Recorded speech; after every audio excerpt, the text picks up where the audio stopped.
Guys, आज हम पढ़ने वाले हैं फंक्शन जो 11th में साइंस और कॉमर्स दोनों में है। फंक्शन क्या होता है, फंक्शन का डेफिनेशन क्या है, फंक्शन का मतलब कैसे सॉल्व किया जाता है। ये ऐसे बहुत सारे सम्स जो है कॉमर्स और साइंस में है। कॉमर्स में तो एक ही एक्सरसाइज है 2.1 जो कि फंक्शन है, और ये साइंस में फंक्शन का दो एक्सरसाइज है 6.1 और 6.2। तो देखा जाए तो दोनों का बेसिक तो लगभग सेम ही है। तो एक काम करते हैं, हम लोग आज बेसिक पढ़ते हैं कि फंक्शन में बेसिक कौन कौन सा है। तो ठीक है, इसके बाद हम लोग एक्सरसाइज स्टार्ट करेंगे, क्योंकि जब तक हमें बेसिक नहीं आएगा तो हमें चैप्टर समझ में आने वाला है नहीं कि फंक्शन क्या होता है, फंक्शन मतलब क्या, फंक्शन को कैसे पहचाना जाता है, इसके रूल्स क्या होते हैं, कितने टाइप के फंक्शन होते हैं, तो ये सब हमें पता रहना चाहिए। तो ये फंक्शन कब होता है, फंक्शन कब नहीं होता है, ऐसे ऐसे सवाल आपके पेपर में पूछे जाएंगे। तो फंक्शन क्या होता है, तो चलो हम लोग स्टार्ट करते हैं। फंक्शन क्या होता है, 9th में हम लोगों ने पढ़ा रहा होगा set and relation. Set and relation आप लोगों ने देखा रहा होगा, जो ऐसे मिलता है, ठीक है, ऐसे करके एलिमेंट या फिर यहाँ पे किसी एक सेट का नाम दिया रहता है, तो ऐसे करके आपको 9th में देखा होगा। तो पिछले साल हमारे चैप्टर में 11th में या फिर 11th जैसे कि set and relation and function, ये सब कंबाइन करके दिया हुआ था, सेट रिलेशन एंड फंक्शन। लेकिन अभी जो नया सिलेबस है उसमें सेट एंड रिलेशन अलग किया है और फंक्शन को अलग किया हुआ है। तो फंक्शन को अलग से खुद में एक चैप्टर बना दिया हुआ है, तो इसे हम अच्छे तरीके से आज छान डालेंगे कि आखिर इसके अंदर है क्या। तो ठीक है, चलो बिना टाइम वेस्ट किए स्टार्ट करते हैं कि फंक्शन होता क्या है। ठीक, ध्यान से देखना फंक्शन का डेफिनेशन क्या है। एज्यूम करो आपके पास कोई दो सेट है, ए के अंदर 1 2 3 4 है। अब बी के पास में आपको कोई सेट है 2 3 4 5 6 7 8। फंक्शन को लिखा कैसे जाता है, देखो y इक्वल है f, f मतलब फंक्शन, और ब्रैकेट में क्या दिया हुआ s, यानी जो y है वो इक्वल है f ऑफ x। आपको एक नीचे फॉर्मूला दिया हुआ है y इक्वल टू 2x। अब y इक्वल टू 2x का मतलब आप समझ लो, y इक्वल टू 2x, यानी जो y है वो x का 2 टाइम है, वह x का क्या है 2 टाइम है। तो सिंपल भाषा में बोलूं तो सबसे पहले आप एक काम करो, जो यहाँ पे a के सेट दिए हुए, यानी जो a सेट है उसके जो एलिमेंट दिए हुए 1 2 3 4, मैं इसके अंदर स्लॉट कर लेता हूँ। तो एज्यूम करो ये सेट a है और ये सेट आपका कितना b है, ये आपका सेट a हो गया और वो वाला सेट क्या हो गया b। तो अभी इसके अंदर के नंबर भर लेते 1 2 3 4। वहां पे कौन कौन से नंबर है, 2 3 4 5 6 7 8, हम लोगों ने नंबर भर दिया। आगे क्या करना, चलो y equal to 2x formula है। तो एज्यूम करते हैं ये जो हमारा एलिमेंट a है, ये जो हमारा सेट a है, इसके जो एलिमेंट है ना उसका नाम x है। अभी जो सेट b है, इसके जो अंदर के एलिमेंट है उसका नाम क्या हुआ है। ध्यान से देखो, बहुत मजेदार चैप्टर है, बहुत इजी है। अब इसके बाद में हमारे पास एक फॉर्मूला है y इक्वल टू 2x। ये तो आपको x दिख रहा है, x वाले बॉक्स में आओ, ये वाले बॉक्स में जहां जहां पे x है वहां पे आपको एक बार 1 रखना है, 2 रखना है, 3 रखना है, 4 रखना है, ठीक है, 1 2 3 4। तो चलो अगर मैं x की जगह पे 1 रखता हूं तो 2 मल्टीप्लाई 1 कितना आएगा 2, यानी 1 रखने पे कितना मिलता है 2। अगर x की जगह पे 1 रखेंगे तो कितना मिलेगा 2। तो x की जगह पे 1 और इसका 2, तो आपको ऐसे एरो बनाना है, ठीक है, ऐसे आपको एरो से दर्शाना है, जिससे पता चलता है कि 1 का पार्टनर कौन है 2 है। अब इसके बाद आगे y इक्वल टू 2x। अभी क्या करना है, x की जगह पे 2 रखते हैं, तो 2 मल्टीप्लाई 2 कितना हो गया 4, यानी 2 रखने पे 4 आ रहा है, 2 रखने पे 4 आ रहा है, तो 2 को किससे दर्शाएंगे 4 से।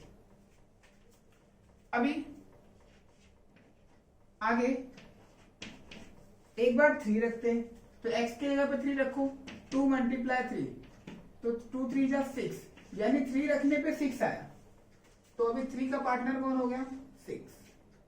अब एक बार 4 रखते हैं, तो y इक्वल टू 2x। अब x की जगह पे 4, तो y इक्वल टू 2 मल्टीप्लाई 4, तो 4 2 जा 8, यानी y का आंसर कितना है 8। क्या रखने पे 4 रखने पे, हम लोगों ने y की जगह पे 4 रखा तो आंसर कितना निकला 8। ऐसे आपको डायग्राम ड्रॉ करना पड़ेगा, यानी कि ऐसे एरो ऐसे बनाना पड़ेगा। अगर आपको पेपर में ऐसे कोई दो सेट दिया हुआ है और उसको बोलता है कि इन दोनों सेट को एरो से शो करो, ठीक है। एरो से अगर बोलेगा कि show the set of A and set of be all element in arrow form, तो आपको एरो से क्या करने का, ऐसे शो करना पड़ेगा। तो अभी एरो से ऐसे शो किया जाता है, ठीक है, ध्यान रखना। अभी इसका डेफिनेशन क्या होता है, तो डेफिनेशन यही है कि सेट ए के एलिमेंट के जितने भी मतलब सेट ए के, जहाँ पे सेट ए के एलिमेंट है और सेट बी के एलिमेंट है, आपको उसको एरो से क्या करना है, शो करने का है। ये इसी को क्या बोला जाता है, फंक्शन। अब फंक्शन के कुछ टाइप होते हैं। फंक्शन कब होता है, फंक्शन कब नहीं होता है, तो ठीक है, अभी हम लोग ये भी डिस्कस कर रहे थे कि फंक्शन कब होता है और फंक्शन कब नहीं होता है। तो चलो मैं आपको ये बताता हूँ, आई होप आपको ये समझ में आया होगा फंक्शन कब होता है और फंक्शन कब नहीं, ठीक है। अभी आपको पेपर में सवाल दिया जाएगा, क्वेश्चन दिया जाएगा और आपसे पूछेगा कि चेक करो कि क्या ये फंक्शन है। तो अब कैसे चेक करूं कि ये फंक्शन है कि नहीं, तो वो आपको क्या करेगा, पेपर में ऐसे दो सेट दिए रहेगा और उसके अंदर वो नंबर देगा 1 2 3 4 5, ऐसे आपको दो सेट दिए रहेगा। जैसे यहाँ पे हो गया 2 3 4 5 6 8, दो सेट देगा और आपको ऐसे एरो से, मतलब वो क्वेश्चन में, यानी आपके पेपर में क्वेश्चन में ऑलरेडी ऐसे शो रहेगा, ऐसे क्या रहेगा, शो रहेगा। बस हमें चेक करना है ये फंक्शन है कि नहीं।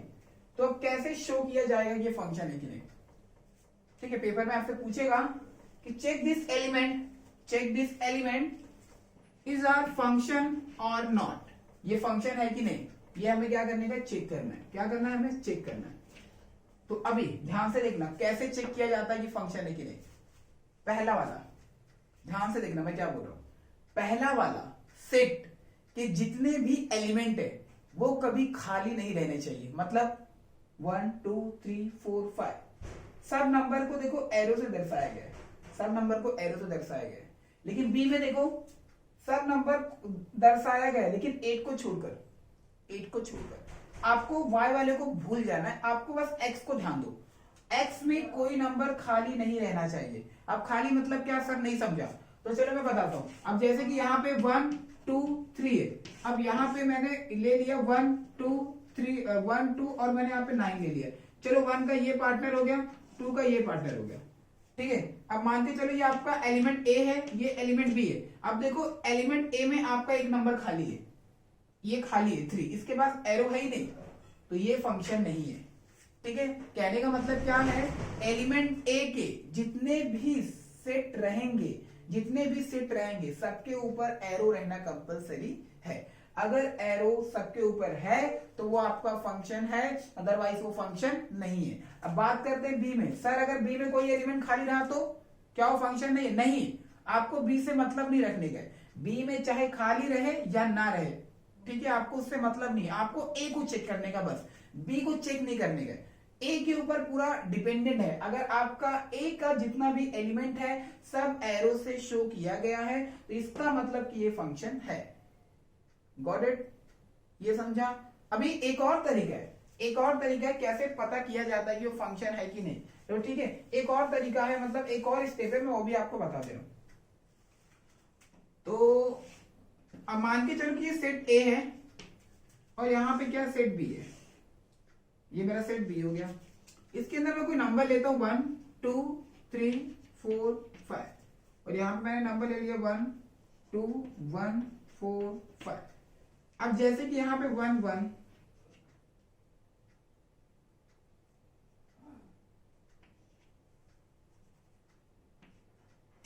ठीक है, 1 1 2 को मैंने 2 दे दिया। अब 1 को मैंने ऐसे एक और एरो बना दिया, यहां पे 4 ये,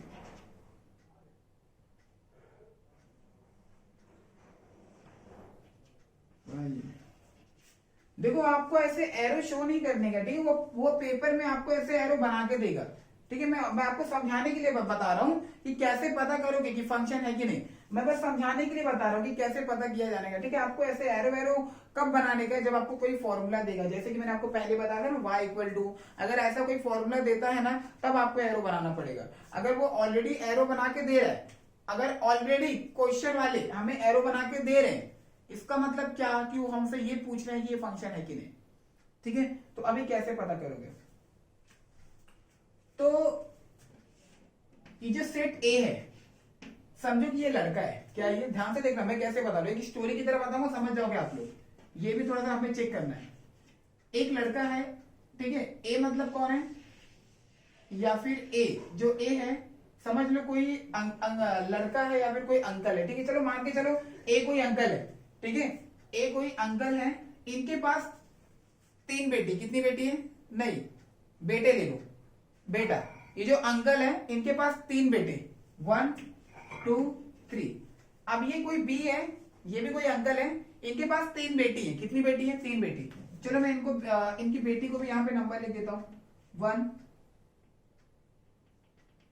2 3 4। ध्यान से सुनना, मैंने कैसे बता रहा हूं। एज्यूम करो कि ए कोई अंकल है, ठीक है, ए कोई अंकल है, उनके 3 बेटे, 1 2 3। जो ये बी है, ये भी कोई अंकल है, लेकिन इनकी 3 क्या है? बेटियां हैं। ये आपकी कौन से गर्ल्स है? मैं समझाने के लिए बता रहा हूं, ठीक है, आपको ड्रॉ नहीं करने गए। और ये आपके कौन है? बॉयज। अब ये जो अंकल है, ठीक है, ये अपना रिश्ता यानी अपने बेटे का रिश्ता लेके गए, ठीक है, तो रिश्ता लेने के बाद में कहां पे गए? बी के पास में गए। तो एज्यूम करो कि कोई एक लड़का है, जैसे कि ये जो अंकल है, इनका एक लड़का 1। अभी इसने, जो अंकल है, इनकी जो 4 लड़की हैं, तो ये जो पहले वाला जो लड़का है, यानी जो पहले वाले अंकल का लड़का है, इसने 2 लोगों को पसंद किया। कितने लोगों को पसंद किया? 2। पहला वाला नंबर यानी जो अंकल, यानी जो अंकल है, अंकल का लड़का क्या बोलता है कि पापा मेरे को 2 बेटी पसंद आई, मतलब मेरे को 2 लड़की पसंद आई। 2 लड़की, कितनी लड़की? 2 लड़की। अगर कभी ऐसा होता है कि कोई एक, यानी कि कोई सेट ए में कभी भी कोई एक नंबर किसी 2 लोगों को एरो शो करता है, कितने लोगों? 2 लोगों को, तो वो आपका फंक्शन नहीं है, फंक्शन नहीं है, ठीक है, ध्यान देना। कभी भी सेट ए का कोई एलिमेंट सेट बी के ऊपर 2 लोगों पर एरो नहीं दर्शाना चाहिए। तो सिंपल सा ट्रिक है, अगर कोई लड़का किसी 2 लड़की को पसंद करेगा तो वो सेट नहीं है। अब मैं बात करता हूं उसका उल्टा, अब मैं उसका उल्टा करता हूं। अब समझो कि ये जो आपके अंकल बी थे, इनकी लड़की जो है वो तीसरी नंबर वाली, उसने 2 लड़कों को पसंद किया, एक 2 को और एक 3 को। अभी आप बोलोगे सर तो भी फंक्शन नहीं क्या? तो मैंने आपसे क्या बोला कि आपको बी वाले को चेक नहीं करने का है, आपको बी वाले को चेक नहीं करने का है। हाँ, लड़की जो है, ये लड़की 2 लड़की को पसंद कर सकती है, कर सकती है। ऐसे में आप ये नहीं बोल सकते कि फंक्शन नहीं है, ठीक है। ये जो बी वाला सेट है, बी वाले सेट में ये जो तीसरी नंबर की लड़की है, ये 2 लोगों को पसंद कर सकती है, ठीक है, लेकिन लड़का 2 लड़की को पसंद नहीं कर सकता। अगर लड़का 2 लड़की को पसंद कर लिया, इसका मतलब कि वो सेट नहीं है। अब जैसे कि यहां पे देखोगे ना, तुम ये वाला 1 और ये वाला 1, इन दोनों ने एक नंबर पे एरो शो किया है, 1 ने एक नंबर पे शो किया है, तो ये आपका फंक्शन है क्या? नहीं है, ये फंक्शन है ही नहीं। क्यों? क्योंकि ये और ये, इन दोनों लोगों ने इसको शो किया है। हाँ, देखा जाए तो यहाँ पे सेट ए में ऐसा कोई भी नंबर नहीं जिसके पास में एरो ना हो, लेकिन ऐसे भी चेक करना है कि क्या किसी एलिमेंट ए का, सॉरी जो यहाँ पे सेट ए दिया हुआ है, उसके जो एक्स एलिमेंट है यानी 1 और 1, क्या इन लोगों ने किसी एक को तो नहीं पसंद किया है? अगर ऐसा है तो वो आपका फंक्शन नहीं है। अगर ऐसे सिंगल सिंगल रहता, सिंगल सिंगल, तो वो आपका फंक्शन रहेगा।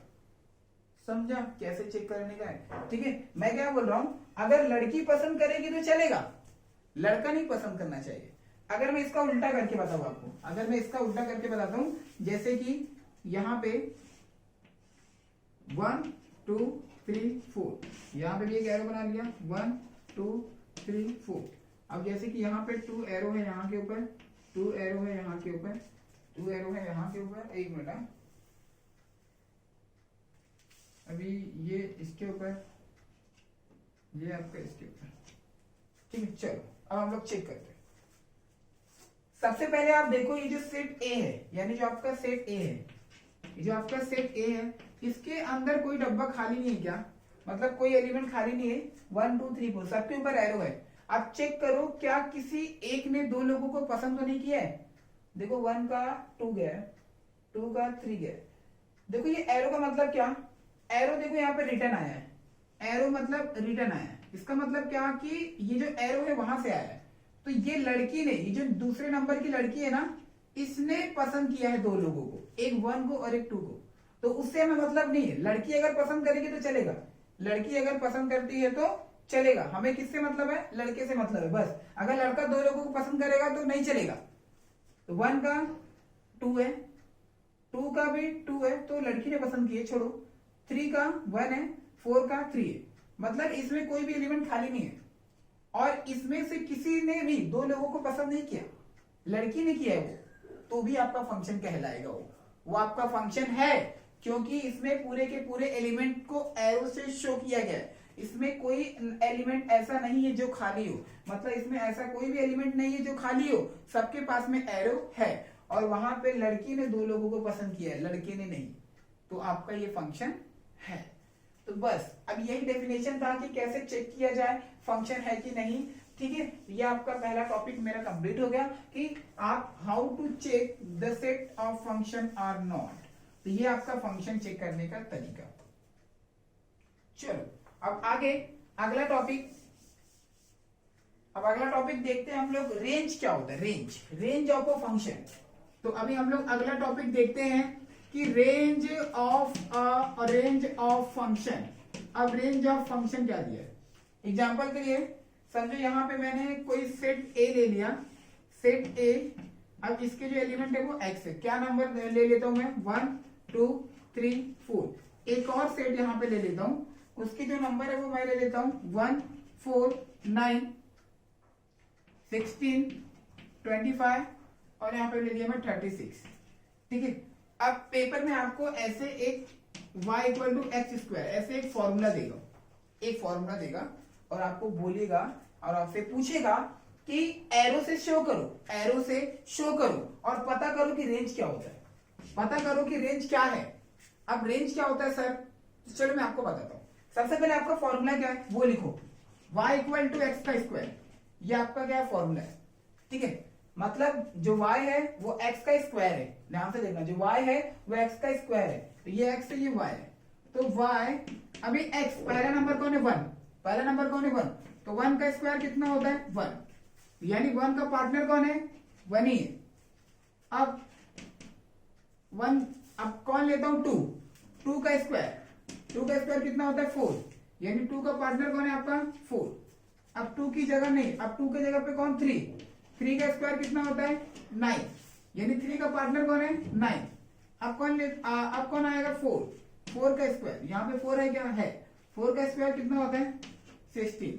तो 4 किसकी तरफ दर्शाऊंगा, एरो की तरफ, 16 की तरफ। हो गया, एरो से मैंने दर्शा दिया, सिंपल था ना एरो से दर्शाना। अब रेंज पूछा है कि रेंज क्या होता है, रेंज क्या होता है, तो अब चलो चेक करते हैं कि रेंज क्या होता है। रेंज हम लोग दूसरे वाले डब्बे में पता कर दे, दूसरे वाले डब्बे में किस किस नंबर पर एरो है, 1 4 9 16। ठीक है, मैं क्या बोल रहा हूं, पहले वाले नंबर में नहीं, पहले वाले डब्बे में तो फंक्शन चेक किया जाता है, दूसरे वाले डब्बे में, दूसरे वाले डब्बे में, ठीक है, दूसरे वाले डब्बे में हमें पता किया जाता है कि दूसरे वाले डब्बे में रेंज क्या है, हमें दूसरे वाले डब्बे में पता चलता है, यानी कि सेट बी में हमें पता चलता है कि आपका रेंज क्या है। तो कौन कौन से नंबर पे एरो है, 1 4 9 16, कौन से नंबर पे 1 4 9 16, तो इसी नंबर को रेंज बोला जाएगा। ठीक है, अभी जैसे कि मैंने ये लिख दिया पेपर में 1 2 3 4, तो ये रॉन्ग हो गया आपका, इन लोगों ने कहां पे एरो शो किया है 1 4 9 16, तो ये आपका रेंज कहलाएगा।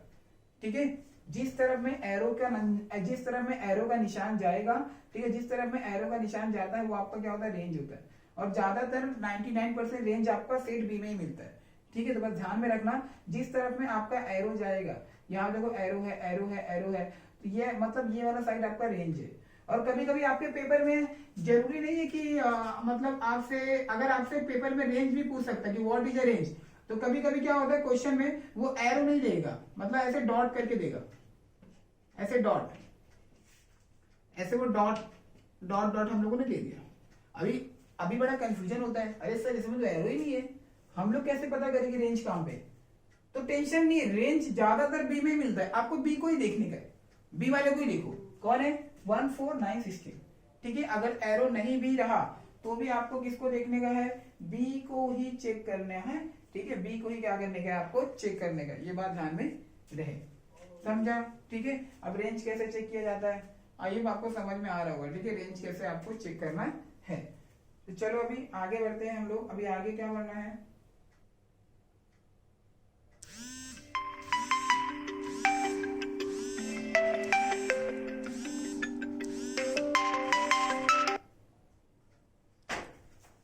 ठीक है। आई होप आप लोगों को चेक करने आ गया होगा, चेक करने आप लोगों को आ गया होगा कि कैसे पता करते हैं कि फंक्शन है कि फंक्शन नहीं है, रेंज क्या होता है, ठीक है। तो रेंज आपको पता चल गया रेंज क्या होता है। चलो अभी आगे ध्यान रखना, बार बार बोलो, रेंज हमेशा राइट साइड में मिलेगा, ठीक है, आप टेंशन मत लो, रेंज हमेशा कहां पे मिलता है, राइट साइड में मिलता है, क्योंकि कभी भी उल्टा एरो इस तरीके से नहीं रहता है, ऐसे ही रहता है। तो जो आपका रेंज होगा वो हमेशा कहां पे मिलेगा, राइट साइड में मिलेगा। एक चीज मैं आपको बताना भूल गया, ये जो पहला वाला सेट रहता है ना, पहला वाला सेट, अब जैसे यहाँ पे 1 2 3 4 5, और ये जो दूसरा वाला सेट है 1 2 3 4 5, पहले वाले सेट को ना डोमेन भी बोला जाता है, ठीक है, ध्यान देना, पहले वाले सेट को डोमेन भी बोला जाता है और दूसरे वाले सेट को को डोमेन भी बोला जाता है। तो पेपर में आपसे पूछ सकता है कि डोमेन क्या होता है, को डोमेन क्या होता है। तो जो पहला वाला सेट रहता है ना उसको डोमेन बोलते हैं, और जो दूसरा वाला सेट रहता है क्या बोलते हैं, इसको को डोमेन बोला जाता है, ठीक है। एग्जाम्पल के लिए अगर मैं ब्रैकेट में कोई नंबर ले लेता हूँ 1,1, तो अब जैसे इसमें पूछ लिया डोमेन कौन है, को डोमेन कौन है, तो जो पहला वाला नंबर रहेगा वो क्या रहेगा, डोमेन, और जो दूसरा वाला नंबर रहेगा वो क्या रहेगा, को डोमेन। इजी पता करना, कुछ हार्ड नहीं है, डोमेन को डोमेन क्या होता है। चलो रफ करता हूं, अब आगे देखते हैं, अब आगे क्या है हमारा अगला सवाल। अगला सवाल रेंज हम लोगों ने पता कर लिया। अब रिप्रेजेंटेड ऑफ फंक्शन, अब रिप्रेजेंट कैसे किया जाता है,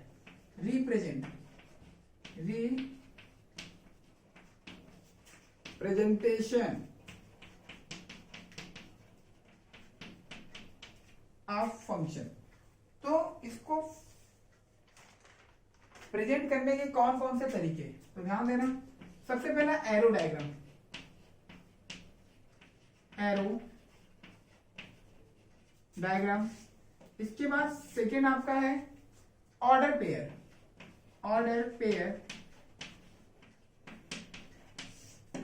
इसके बाद तीसरा आपका है टेबुलर फॉर्म,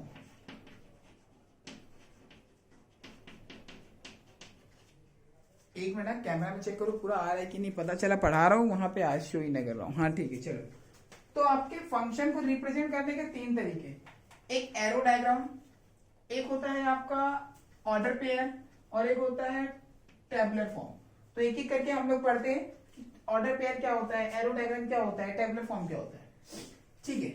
अब जैसे कि यहाँ पे दो सेट है, एक इसके एलिमेंट का नाम x है, और यहाँ पे b सेट है, इसके एलिमेंट का नाम y, 1 2 3, 1 2 3, और यहाँ पे 6 7 8। अब समझे कि मैंने ऐसे एरो दर्शा दिया, एरो मैंने क्या कैसे दर्शा दिया, ठीक है।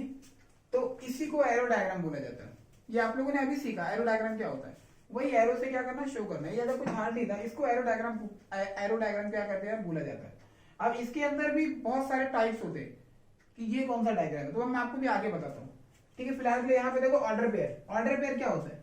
आप समझे कि यहाँ पे आपको दो सेट है, A इक्वल टू 1 2 3 और B इक्वल टू 4 5 6, ये दो सेट है, आपको ऑर्डर पेयर बनाना है।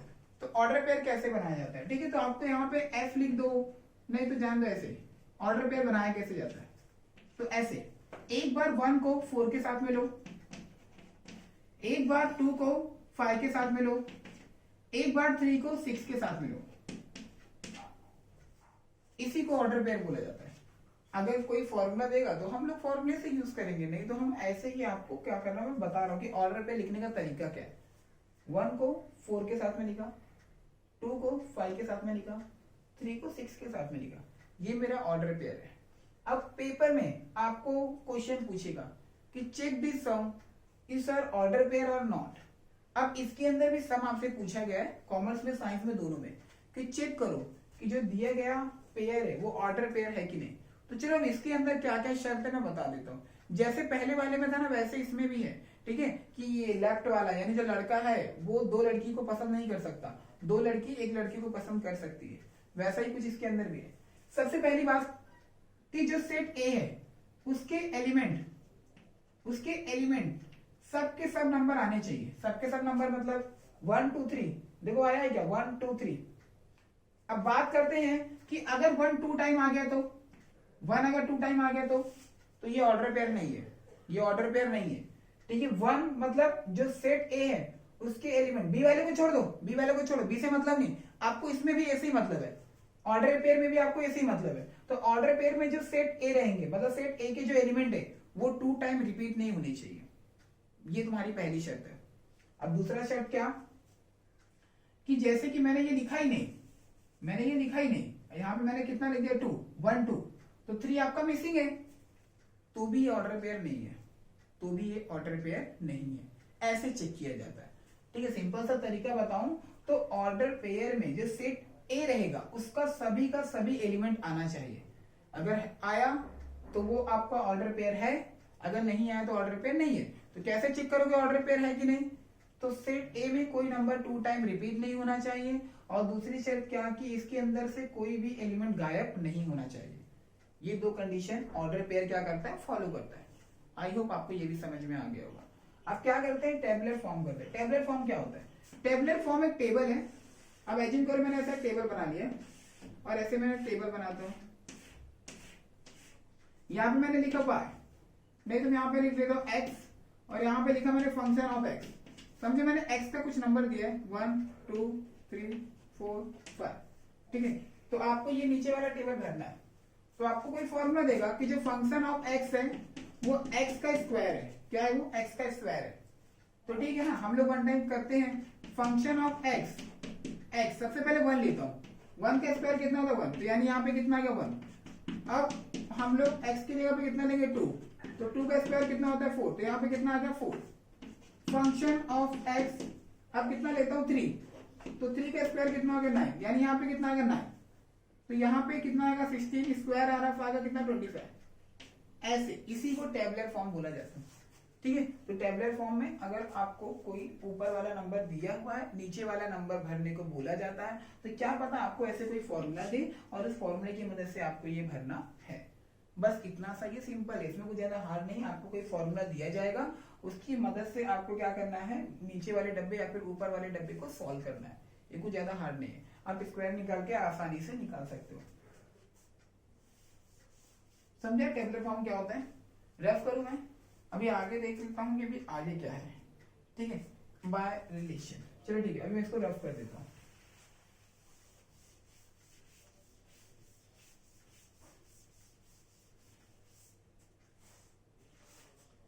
अभी एज्यूम करो कि तुम्हारे पास कोई दो सेट है, a इक्वल टू 1 2 3 4 5 और b equal to by formula, ठीक है। ये भी आपका एक रिप्रेजेंटेशन का है फंक्शन का, बाय फॉर्मूला मेथड। अब ये भी क्या होता है ये भी हम लोग समझ लेते हैं, इसी में टॉपिक, इसके पिछले वाले टॉपिक में ये टॉपिक बच गया है। क्या है 5 7 9 11 और 13। एज्यूम करो ये जो सेट ए के एलिमेंट है वो आपके एक्स है और ये क्या है आपके वाई, बी के वाई। अभी आपको क्या पता पेपर में पूछे एमसीक्यू में या फिर एक 1 मार्क्स के लिए ऐसे दो सेट दिए रहेगा, आपको फॉर्मूला रेडी करना रहेगा। फॉर्मूला रेडी करना मतलब क्या, तो अब जरा ध्यान से देखना। तो यहाँ पे 1 है, यहाँ पे 5 है, यहाँ पे 2 है, यहाँ पे 7 है, ठीक है। अगर मैं 1 में 2 से मल्टीप्लाई करता हूं तो 2 1 जा 2 और उसमें मैं 4 ऐड कर दूंगा तो कितना आ जाएगा 5। अगर मैं 2 को 2 से मल्टीप्लाई करता हूं 4 और 4 में 2 को 2 से मल्टीप्लाई किया मैंने तो कितना हो गया 4। नहीं, तो वापस एक बार यहां पे 1, ठीक है। ध्यान देना, अगर मैं 1 को 2 से मल्टीप्लाई करता हूं तो 2 1 जा 2 और 2 के अंदर मैं 3 ऐड कर दूं कितना हो जाएगा 5। सेम यहां पे भी अगर मैं 2 के अंदर 2 से मल्टीप्लाई करता हूँ 4, और 4 में मैं 3 ऐड कर देता हूँ तो 7। अब मैं 3 के अंदर 2 से मल्टीप्लाई कर देता हूँ 6, और उसमें मैं 4 ऐड कर देता हूँ 9। देखो आपको कुछ फॉर्मूला बन रहा है। तो ऐसे ही आपको पेपर में 2 सेट दिया रहेगा और फॉर्मूला बनाने को बोला जाएगा। इसका मतलब क्या कि अभी ये जो ये वाला टर्म है, ये वाला टर्म है, ये एक दूसरे से क्या रिलेटेड है, क्या ये रिलेटेड है। यानी y कैसे निकल रहा है, y कैसे निकल रहा है, x का डबल करने पे उसमें 4 ऐड कर दो, यानी x का डबल यानी 2, और उसमें 4 क्या करना है, ऐड करना है। ये आपका क्या बन गया, फॉर्मूला बन गया। तो वैसे ही ऑलमोस्ट ये पेपर में आता तो नहीं है वैसे, क्योंकि 11th में ये आएगा ही नहीं, मुश्किल है, चांसेस बहुत कम है। ठीक है, ये थोड़ा सा बहुत बच्चे कंफ्यूजन हो जाते हैं कैसे बनाया जाता है। ठीक है, कभी कभी मैं भी कंफ्यूज हो जाता हूँ इसके लिए। तो अभी जो सेट ए है बी है तो आपको ऐसे ही चेक करना पड़ेगा। जैसे यहाँ पे देखो 4 में अगर मैं 2 से मल्टीप्लाई करूंगा 8 में 4 ऐड करूंगा 12 नहीं एक मिनट ना, 2 से कितना, किससे मल्टीप्लाई करना, 2 से, हाँ, तो 2 4 जा 8, तो हमें ऐड कितना करने का, 3 ऐड करना है, सॉरी है 3, 4 नहीं 3, इसलिए बहुत कंफ्यूजन है। ठीक है, वापस बता रहा हूँ, अगर 1 के अंदर मैं 2 से मल्टीप्लाई करूंगा तो 2 1 जा 2, और उसमें 3 ऐड करूंगा तो 5, 3 ऐड करने पे। अगर 2 को मैं 2 से मल्टीप्लाई करता हूँ 4, और 3 ऐड करूंगा तो 7। अब 3 को मैं 2 से मल्टीप्लाई करता हूं तो 6, और 6 में 3 ऐड करूंगा तो 9। अब 4 को मैं 2 से मल्टीप्लाई करता हूं तो 8 में 3 ऐड करूंगा तो 11। वैसे ये पूरा का पूरा आ जाएगा। समझा, बाय फॉर्मूला मेथड आपको ये फॉर्मूला कैसे बनाने का है। चलो ठीक है, इसको भी रफ करते हैं। अब आगे देखते हैं अगला टॉपिक क्या है हमारा। यही सब आपको ध्यान देना है। ठीक है, यही सब आपको ध्यान देना है, पेपर में यही सब आपसे पूछा जाएगा। ठीक है, अभी लास्ट टॉपिक बचा है टाइप्स ऑफ फंक्शन। तो टाइप ऑफ फंक्शन हम लोग ये एक टॉपिक फटाफट क्लियर कर लेते हैं, इसके बाद में बस खत्म। तो सबसे पहले क्या है, कांस्टेंट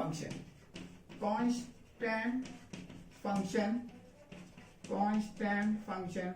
इसके बाद में सेकंड क्या है, आइडेंटिटी फंक्शन।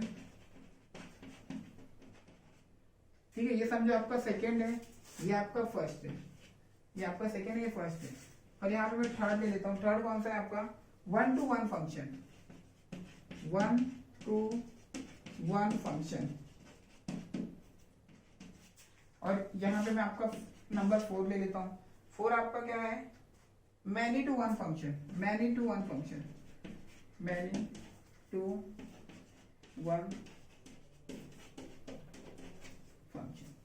ठीक है, इसके बाद में कौन कौन से टॉपिक और बचे हुए हैं। ठीक है, 1 to 1 function and into function. इसके बाद दो फंक्शन और है, तो इसको भी हम लोग क्लियर कर लेते हैं। पहले हम लोग ये 4 समझ लेते हैं, चारों होता क्या है। सबसे पहले कांस्टेंट फंक्शन। कांस्टेंट क्या होता है, तो एग्जांपल के लिए अगर कोई फंक्शन है तो वो इक्वल है नंबर के, नंबर मतलब 6। अगर कोई फंक्शन के पास में, यानी अगर कोई फंक्शन किसी नंबर के इक्वल रहता है तो उस नंबर को कांस्टेंट बोला जाता है। ठीक है, तो ये कौन सा फंक्शन है तुम्हारा, कांस्टेंट फंक्शन। अब इसका यूज कब होता है, सर ये कांस्टेंट फंक्शन का यूज कब होता है, जरा ये भी मुझे बता दो। एज्यूम करो कि आपके पास एक टेबुलर टेबल है। ठीक है, अब यहाँ पे आपको ऐसे मैंने दिया, आपको ये भरने का, ये x है, ये f ऑफ x है।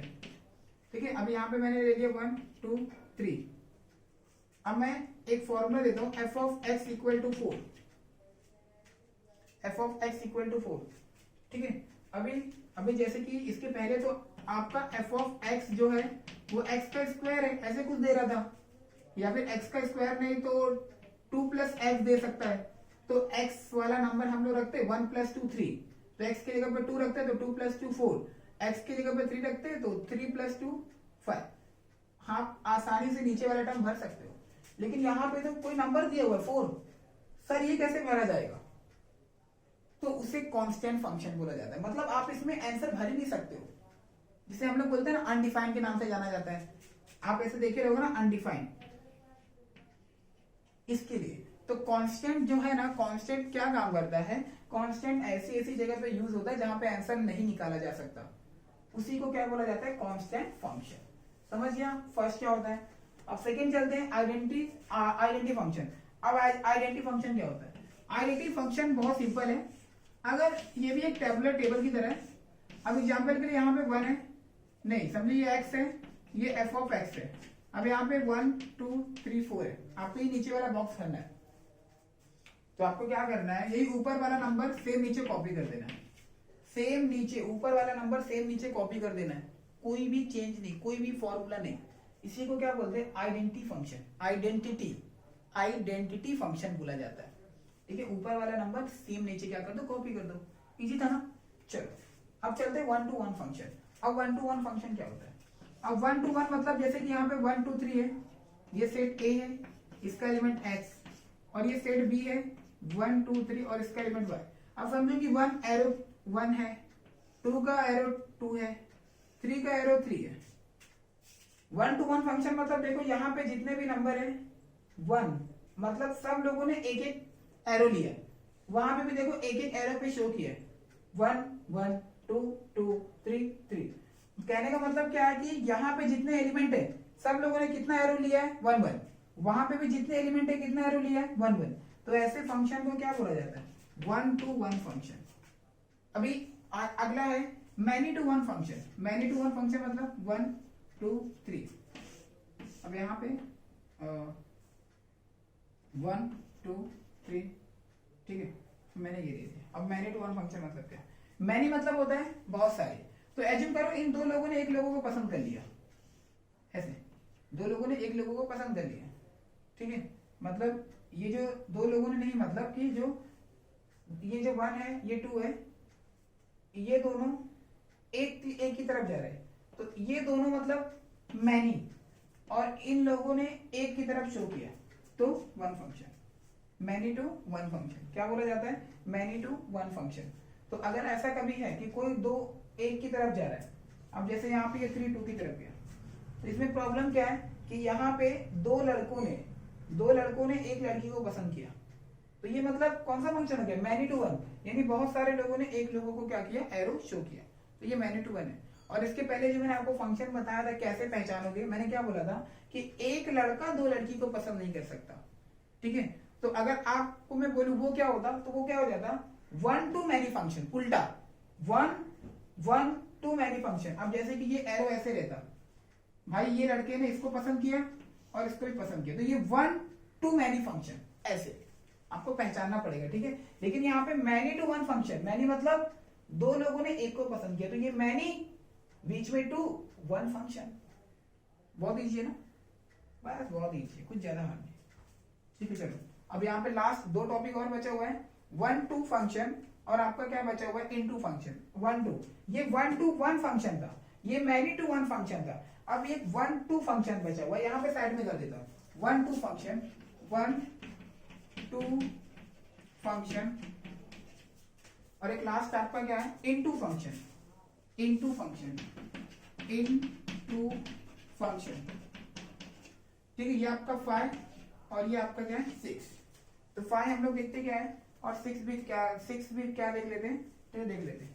अब जैसे कि यहाँ पे मैंने कोई सेट A लिखा 1 2 3, और वहां पे मैंने सेट लिखा 1 to फंक्शन।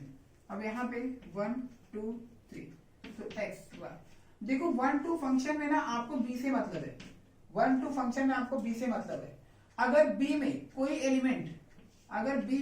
एलिमेंट एक्स्ट्रा, मतलब ऐसे जैसे 4 बचा हुआ है, अगर एलिमेंट B के अंदर कोई जो यहाँ पे सेट B के अंदर अगर कोई एलिमेंट बचा नहीं रहेगा, तो उसे 1 to फंक्शन बोला जाता है, ठीक है। मतलब B के अंदर कोई भी एलिमेंट खाली नहीं रहना चाहिए। अब जैसे कि 5, तो 5 तो खाली है, तो ये 1 to फंक्शन नहीं है। इसका मतलब क्या कि 1 to फंक्शन क्या बोलता है कि सेट B के अंदर जितने भी एलिमेंट है वो खाली नहीं रहना चाहिए। एक बात और मैं आपको बताना भूल गया कि ये जो 1 है, इसको ना मतलब जो पहला वाला एलिमेंट है उसके, जो पहला वाला सेट है इसके अंदर के एलिमेंट को प्री इमेज बोला जाता है, और बी के अंदर जो एलिमेंट है उसको इमेज भी बोला जाता है। ये भी बात ध्यान में रहे, पेपर में पूछ सकता है कि प्री इमेज क्या होता है, इमेज क्या होता है। तो पहले वाले सेट के अंदर जो एलिमेंट होते हैं ना उसको प्री इमेज बोला जाता है। अब जैसे मैं आपसे पूछूं कि प्री इमेज 2 का इमेज क्या है, तो क्या है वो 2 है, ठीक है। प्री इमेज 2 का इमेज क्या है, 2 है। अब जैसे मैंने पूछा कि 3 का प्री इमेज क्या है, प्री इमेज मतलब यहाँ पे तो 3 का प्री इमेज क्या है 3। ये आपको ऐसे चेक करने का है कि प्री इमेज क्या होता है और इमेज क्या होता है। तो ठीक है, ध्यान देना, प्री इमेज कहां पे रहता है लेफ्ट में और इमेज कहां पे रहता है आपका राइट में। अब चलते हैं इनटू फंक्शन। इनटू फंक्शन आपका लास्ट है इनटू, ठीक है। इनटू फंक्शन क्या होता है? अब इनटू फंक्शन जस्ट इसका अपोजिट है। जैसे यहाँ पे 1 2 3 है और यहाँ पे मैंने 1 2 3 और 4 ले लिया। अब जैसे 1 1 की तरफ शो कर रहा है, 2 2 की तरफ शो कर रहा है, 3 3 की तरफ शो कर रहा है। ये ए है, ये बी है। देखो बी के अंदर ये 4 बचा हुआ है। अगर बी के अंदर कोई एलिमेंट बचा रहता है ना तो उसे इनटू फंक्शन बोला जाता है। क्या फंक्शन? इनटू। अब इसके पिछले वाले में हम लोगों ने 1 2 फंक्शन में क्या देखा कि एलिमेंट बी के अंदर कोई भी सेट, मतलब सेट बी के अंदर कोई भी एलिमेंट बचा नहीं रहना चाहिए, ठीक है। तो ऐसे फंक्शन को 1 2 फंक्शन बोला जाता है। लेकिन अगर बी के अंदर कोई एलिमेंट बचा हुआ है, तो उसे क्या बोलते हैं? Into function. बस ये इतना इजी था, इसको आप कॉपी कर लो। हमारा बेसिक यहाँ पे कंप्लीट हुआ। फिर नेक्स्ट लेक्चर में मिलते हैं, कोई अगर एक्सरसाइज हम लोग स्टार्ट करेंगे।